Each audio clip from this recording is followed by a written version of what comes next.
어수선할 수도 있지만 다음 세대를 위하는 마음으로 우리 아이들을 좀 따뜻하게 대해주시고 대신에 여러분들은 말씀의 길을 쫓고 세우신다고 하면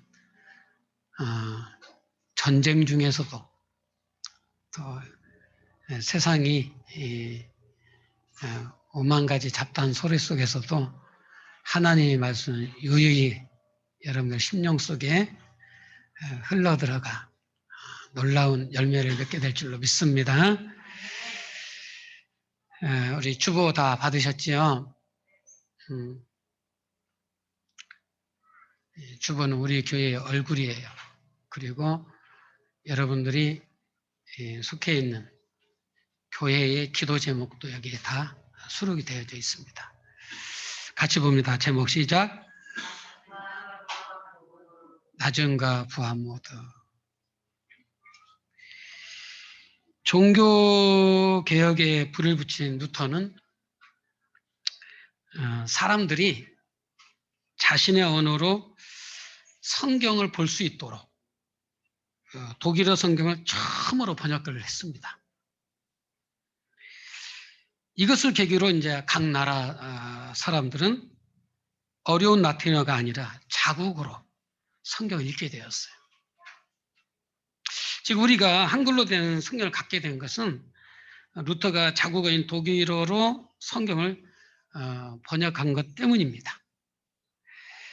그렇지 않다면 오늘날 우리는 라틴어로 성경을 읽을지도 모르겠어요.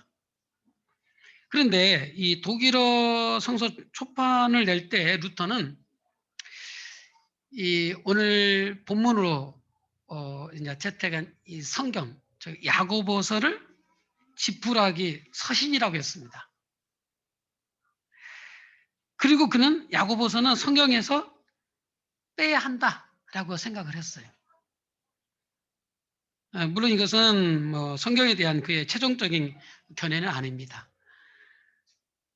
종교개혁의 이 핵심이 이신칭의, 곧 믿음으로 의롭게 된다는 것인데, 아무래도 이제 여러 가지 생활에 대한 이야기를 하는 야고보서는 그런 주장과 결이 다르게 쓰였기 때문이었을 거라고 봐요. 행위로 구원받는다는 교리를 가지고 있는 이 로마 가톨릭의 반기를 들고 급하게 가야 하는 이 루터로서는 이 야고보서가 왠지 디디게에 편하지 않았을 것 같아요. 칼빈도 비슷한 입장을 가지고 있었던 것 같습니다. 종교개혁자들의 삶에 아무래도 이 믿음을 강조하다 보니까 나타나는 현상이라고 할 수 있어요. 그렇다고 뭐 루터나 칼빈 모두 야고보서를 부인한 것은 아닙니다. 제가 한참 그 신학 공부할 때도 마찬가지였습니다. 믿음으로 구원받는다는 것에 온 관심이 이제 집중될 신학생 초년 시절에는 주로 이제 로마서, 뭐 갈라디아서, 에베소서와 같은 성경에는 관심이 많았는데 이 야고보서는 그렇게 크게 관심을 갖지 못했어요. 부교육자 때뿐만 아니라 목회 초반까지만 해도 이제 야고보서는 어쩌다가 한번 설교하는 이제 본문이지 뭐 자주 보게 되지는 않았습니다. 그런데 야고보서의 장점은 읽으면 읽을수록 깊다는 데 있어요. 아멘. 모든 성경이 다 그렇겠지만 이 야고보서는 읽을 때마다 동일한 이 주제에 대해서도 새로운 생각을 하게 됩니다. 그래서 읽을 때마다 은혜로워요. 아멘. 그러면 이 야고보서를 쓴 저자가 누굴까요? 예, 여러분 상당히 똑똑해요. 야고보. 근데 이 야고보가 과연 예수님의 동생 야고보인지 아니면 예수님의 제자 야고보인지 한 번쯤은 생각을 하셔야 돼요. 자, 이 야고보서는 예수님의 동생 야고보가 쓴 거예요. 아멘. 이렇게 설명해 드리지 않으면 우리는 추호도 의심 없이 예수님의 제자 야고보가 썼다고 그렇게 끝까지 고집부려질는지도 몰라요. 비슷한 성경 하나 더 꼽으라면 이 구약의 시편이 그렇습니다. 시편이나 야고보서는 우리의 삶을 조망해 볼 수 있는 말씀들이 제시되고 있어서 읽으면 읽을수록 그 안에 깊이 빠지는 매력이 있어요. 코로나19가 다시 이제 기승을 부리면서 우리의 삶을 위협을 합니다. 사회적 거리두기가 강화되고 있고 또 다시 비대면 예배를 드려야 하는지 이제 고민이 되는 시간이 다가오고 있는 것 같아요. 그만큼 우리의 마음이 다치기 쉬운 때이기도 한다는 것. 저는 이럴 때일수록 마음속 깊은 곳에서부터 올라오는 은혜가 있어야겠다는 생각을 하게 되었어요. 그래서 읽을수록 깊이를 더해주는 야고보서가 적당한 본문이 아닌가 생각을 하게 되었습니다. 오늘 성경 바로 그 중 한 부분을 본문으로 잡았습니다. 본문을 보면 낮은 형제와 부한 형제가 대조를 이루고 있어요. 한번 따라서 낮은 형제, 부한 자. 이 낮은 형제란 가난한 자, 지위가 낮은 자, 성공하지 못한 자를 말해요. 이 코로나19 감염을 적용하자면 코로나19로 인하여서 건강이든 생활이든 어려움에 처한 자를 의미합니다. 이에 반해서 부한 자는 말 그대로 부자, 높은 지위에 있는 자, 명성을 얻는 자 등을 의미합니다. 역시 코로나19 감염을 적용한다면 감염되지 않는 사람 또는 감염되더라도 금방 치료된 사람 또는 코로나19가 있음에도 불구하고 부유해서 비교적 삶이 위태롭지 않는 사람이라고 할 수 있습니다. 여러분 어떤가요? 성공하지 못하고 가난한 자보다 성공한 사람이 더 기분 좋고 행복하다고 생각할 것입니다. 그런데 이런 생각이 무색해지는 것은 오늘 본문은 낮은 자도 자랑하라고 하고 있고 부한 자도 자랑하라고 하고 있습니다. 이게 성경이 일반적으로 부함과 가난에 대해서 이런 방송으로 이야기를 해요. 자, 보통 마음을 높이지 말아라. 심령이 가난한 자는 복이 있다 등 대부분 가난에 초점을 맞추고 있거든요. 그런데 본문은 낮은 형제도 자랑하라 하고 또 부한 자도 자랑하라고 하고 있으니까 좀 뭔가 색다르다고 할 수 있습니다. 따라서 이 말씀은 성도는 어떤 상황에 처하더라도 성도답게 서는 방법이 있어야 한다는 게 아닐까 생각이 됩니다. 어느 한쪽이 아니라는 거예요. 아멘. 그렇다면 우리는 우리가 처해진 상황이 어떤지를 알고 그리고 자신에게 처해진 상황에 맞는 삶의 태도를 가져야 하는 것입니다. 본문은 이것에 대한 지혜를 주고 있어요. 그럼 우리의 생각을 어떻게 정리해야 할지 본문을 통해서 생각해 보도록 합니다. 먼저 낮은 자는 자기의 높음을 자랑하라는 거예요. 낮은 자는 뭐 하라고?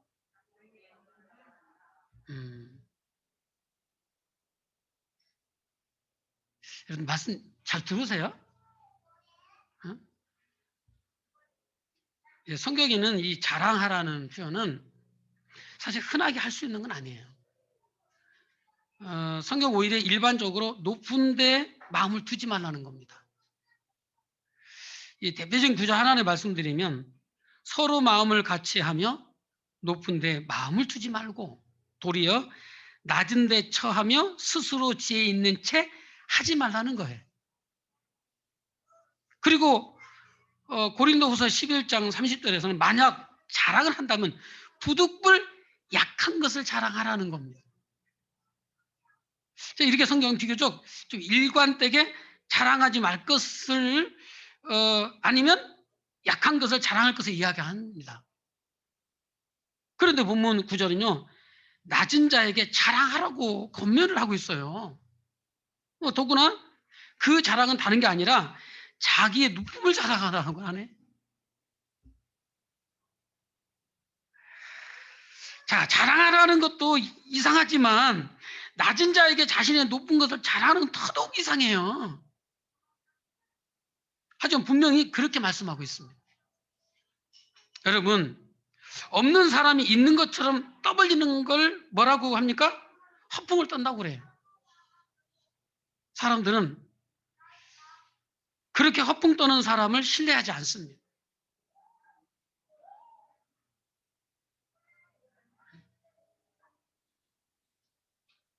처음 듣는 말일 때는 신중하게 듣겠지만 한두 번 듣다 보면 허풍인지 아닌지 드러나게 되어 있거든요.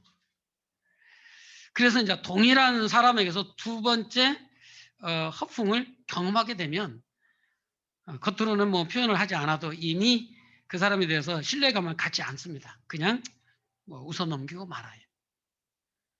이렇게 허풍을 떠는 것은 어느 누구도 싫어합니다.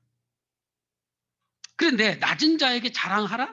더구나 높은 것을 자랑하라고 하는 것은 허풍을 떨라는 말은 아닐 터인데 과연 무엇을 말하는 거냐? 이렇게 생각해 볼 수 있어요. 어차피 누리지도 못할 거고 이루지도 못할 것이니 말이나 그렇게 하라는 것이라고 말이죠. 자, 말은 돈이 안 드는 것이니 말이라도 그렇게 하면 뭔가 기분이 업되지 않겠느냐는 것입니다. 하지만 기분만 업되었지 현실이 그와 다르면 스스로 말하고도 더 비참하게 되어 있어요.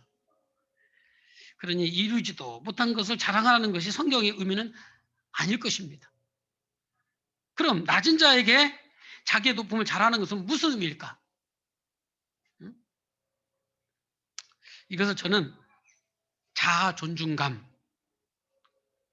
높은 것을 자랑하라는 말로 해석을 했어요. 한번 따라해 보실래요? 자아 존중감. 시작. 정확하게 오늘 말씀의 이 포인트를 잡아주셔야 됩니다. 사회적 해석이라고 할 수는 있습니다. 이게 자아 존중감이란 자기 자신을 가치 있는 존재로 여기는 것을 의미하는 거예요. 그리고 자아 존중감은 현실에서 어떤 성과물을 가졌는지와는 상관없이 높은 자아 존중감을 이룰 수 있기도 하는 거예요. 오히려 자존감이 높은 사람은 현실이 어떻든지 또 비관이 아니라 그 현실을 뛰어넘는 삶을 삽니다. 아멘. 이게 자아 존중감이라는 것은 자신에 대한 가치를 스스로 높이기에 웬만한 어려움을 이겨나갈 힘을 갖게 되는 거예요. 정말 죄송하지만 이게 뭔 소리예요?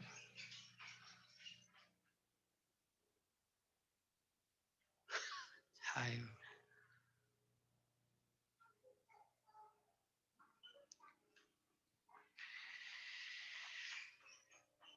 코로나19로 인해서 변명하지 않아요. 그냥 극복하는 겁니다. 이 자존심과는 다른 거예요. 자존심은 상대적인 것이기에 예민한 성격을 갖습니다. 그리고 조그만한 일에도 자존심은 상처를 입기도 해요. 하지만 높은 자존감은요, 그리 쉽게 무너지지 않아. 또한 자신이 살아가는 삶에 대해서 스스로 의미를 부여하기에 어떤 형태든지 자신이 사는 삶 자체를 즐길 수 있다는 것입니다. 코로나 때문에 예배를 드릴 수 없다고요? 코로나 때문에 교회 개혁이 영 깨운치 않아요?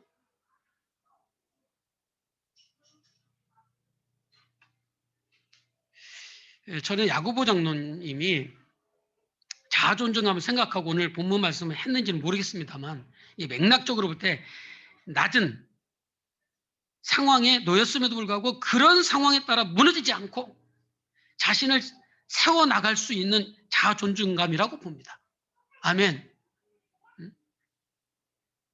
따라서 우리는 다른 무엇보다 자존중감이 높은 것을 자랑하는 지혜로운 자가 되길 축복합니다. 코로나19로 인하여 우리 사회가 어려움을 겪습니다. 경우에 따라서는 여러분들이 그 대상일 수도 있겠어요. 이럴 때 자존감을 높인 사람은요, 자만심이 높은 사람이 아니고 자존중감, 즉 자존감이 높은 사람인 거예요. 자존감이 높은 사람은 자신뿐만 아니라 다른 사람이 소중히 여겨서 철저하게 조심하면서도 결코 낙담하지 않는다는 거예요. 오히려 어려운 가운데서도 자신의 존재 가치를 훼손하지 않고 고귀한 모습을 유지해 나가는 자인 줄로 믿습니다. 여기서 좀 더 높은 자존중감의 근원을 알아야 돼요. 이것을 본문에 대한 신학적 해석이라고 이름을 붙여도 좋아요. 근데 성도가 자랑할 만한 높은 자존중감을 가질 수 있는 이유가 뭐겠어요? 그것은 우리 가운데 이루어진 구원 때문이고 이 구원으로 말미암아 이루어진 우리의 신분 때문이에요. 아멘. 인간은 모두 죄인입니다. 그리고 이 죄의 문제는 반드시 해결해야 돼요. 문제는 인간 모두가 죄인이기 때문에 인간 스스로 이 죄의 문제를 해결할 수 없다는 겁니다. 이런 인간을 사랑하셔서 하나님께서 독생자 예수 그리스도를 보내심으로 십자가를 대속하여 주셨습니다. 그래서 예수님의 십자가 보혈을 믿는 자는 구속을 받아 구원받고 하나님의 자녀가 되는 거예요. 전능하신 하나님이, 이 세상의 주인이신 하나님이 우리의 아버지세요. 그러니 그의 자녀인 우리는 마땅히 높은 자들인 거예요. 물론 그렇다고 해서 세상적으로 부한 자들의 유세를 떠는 것처럼 자랑해서는 안 되겠지만, 그러나 우리가 하나님의 자녀라는 사실은 변함이 없이 우리에게 힘이 되어지는 것입니다. 그 어떤 어려움과 힘들게 하는 것이 덮쳐오더라도 우리의 가장 밑바탕에서부터 흔들리지 않게 우리를 붙들어 주는 힘의 근원이 되는 거예요. 그래서 세상 사람이 감당하지 못하는 존재가 바로 우리 성도입니다. 할렐루야. 그러니 우리는 세상 방식이 아닌 방식으로 우리의 높음을 자랑하실 수 있기를 축복합니다. 이 자랑은 다른 사람을 깔보는 자랑이 아니에요. 간혹 자신은 하나님의 자녀가 되었기에 기쁘다고 하면서 세상 사람들을 정죄하는 자들이 있는데 이것은 본문이 말하는 높음이 아니에요. 또한 이런 것은 자존중감도 아닙니다. 오히려 자만에 가깝습니다. 하나님의 자녀가 된 이 높음은 예수 그리스도께 다시 오실 때에 그 의미가 드러나는 높음이지 결코 이 세상에서 자만해도 되는 성질의 것이 아니라는 거예요. 코로나19가 우리를 힘들게 합니다. 이렇든 저렇든 우리는 불평함을 감수해야 하고 또 경제적 어려움을 비롯해서 건강에 염려도 않고 살아갈 수밖에 없어요. 모든 상황이 우리로 하여금 참 침울하게 하는 낮은 형편들일 뿐이라는 것입니다. 하지만 성도는 구원받은 하나님 자녀기에 이런 상황에도 마음의 여유를 잃지 않기를 축복합니다. 오히려 우리의 높음을 유지하면서 거뜬하게 감당해 가는 거예요. 사랑하는 여러분, 하나님의 자녀기에 높은 자존감을 가질 수 있기를 축복합니다. 이 세상에서 높음을 가진 자들이 되기를 주의 이름 축복합니다. 비록 우리의 현실은 낮음이겠지만 이런 높음이 우리에게 있기에 이 세상은 그래도 감당할 만한 거예요. 둘째, 부한 자는 낮아짐을 자랑하라는 겁니다. 여기서 우리가 생각할 점은 본문이 말하는 이 부한 자는 세상에서 부한 자가 아니에요. 앞서 살핀 낮은 자와 마찬가지로 성도이면서 부한 자를 의미합니다. 성도들 중에는 성공하거나 부자가 되거나 명성을 얻는 사람이 있습니다. 하나님께서 가는 길을 복되게 하셔서 어떤 좋은 결과를 얻으면 정말 행복하지요. 그런데 이런 경우 자칫 실수하게 되는 경우가 있어요. 자신이 하나님의 은혜를 힘입어 부한자가 되었다고 자랑하는 거지요. 이런 자랑을 하다 보면 상대적으로 낮은 자를 은혜 받지 못한 자라고 단정짓게 됩니다. 이런 사람들이 자주 하는 말 중에 아마 여러분도 은혜 받으면 저처럼 부한자가 아니 저보다 더 부한자가 될 수 있습니다라고 말합니다. 말은 부드럽게 했습니다만 그 언중유골이라고 그 말의 핵심은 여러분은 아직 은혜를 받지 못했습니다라는 말이 돼요. 이게 교만인 거예요. 그러니 부한 성도는 더욱 언행에 조심하셔요. 본문에 아예 부한 성도들에게 자기의 낮아짐을 자랑하라고 합니다. 그 10절에. 이것은 자신이 놓여 있는 좋은 상황들을 자기가 전부 누릴 것처럼 생각하지 말라는 거예요. 그런 것에 마음을 뺏기면 나중에는 온전한 믿음으로 살 수 없기 때문이라는 거예요. 왜냐하면 이 세상에 있는 것들은 결국 사라질 것이기 때문에.